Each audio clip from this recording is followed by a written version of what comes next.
အပြည့်အနေနဲ့ချစ်ချင်းမြတ်တာအကြောင်းကိုမဆာဒီနေ့ပြပြမယ်နော်တလားမှာတစ်ချိန်လားပြည့်နေ့ကိုလူတိုင်းကြုံရမှာပဲဖြစ်ပါတယ်လားပြည့်နေ့တွေကများသောအားဖြင့်ဒါလားနတ်သမီးပေါ့နော်ဒီလားနတ်သမီးရဲ့လားရဲ့ဆွဲဆောင်မှုတွေကိုအသုံးပြုပြီးတော့ချစ်ချင်းမြတ်တာနဲ့ဆိုင်တဲ့အကြောင်းအရာလေးတွေကိုများသောအားဖြင့်ပြုလုပ်လို့ရတယ်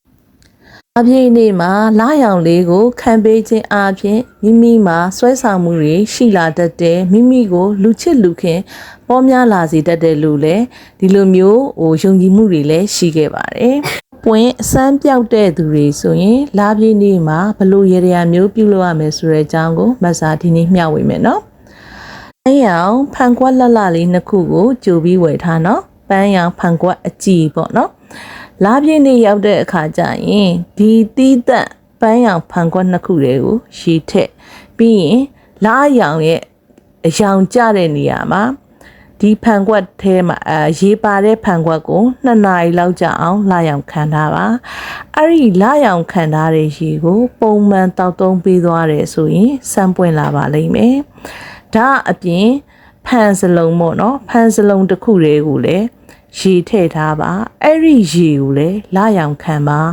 ဒီလာရောင်ခံထားတဲ့ရေနဲ့မျက်နှာတစ်ပင်းရင်လည်းမိမိကစမ်းပွင့်လာတတ်တယ်မိမိကိုလူချစ်လူခင်တွေပေါ်များလာတတ်ပါတယ်လာပြည့်နေ့9ကြိမ်တိလာရောင်ခံထားတဲ့ရေကိုမျက်နှာတစ်ပေးခြင်းအပြင်ရေတောက်ခြင်းအပြင်မိမိမှာစမ်းပွင့်လာတာကိုလည်းလက်တွေ့တွေ့မြင်ရပါလိမ့်မယ်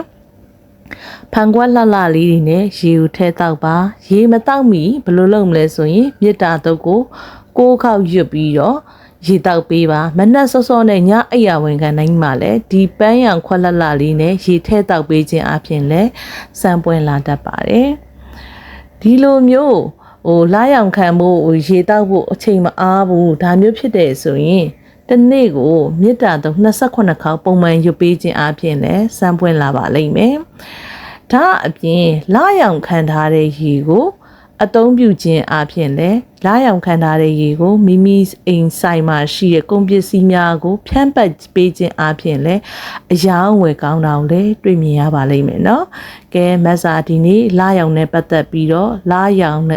င်ခံခြင်းဖြင့်ရရှိတဲ့အကျိုးကျေးဇူးလေးတွေကိုဒီနေ့မျှဝေခြင်းဖြစ်ပါတယ်မဆာရဲ့ channel လေးကိုလည်း like subscribe follow လေးပြုလုပ်ပေးပါမဆာရဲ့ channel လေးကိုနားထောင်ခြင်းအပြင်လည်းဘ ഹു တုရရကြပါစေလို့လည်းမဆာကဆန္ဒပြုလိုက်ပါတယ်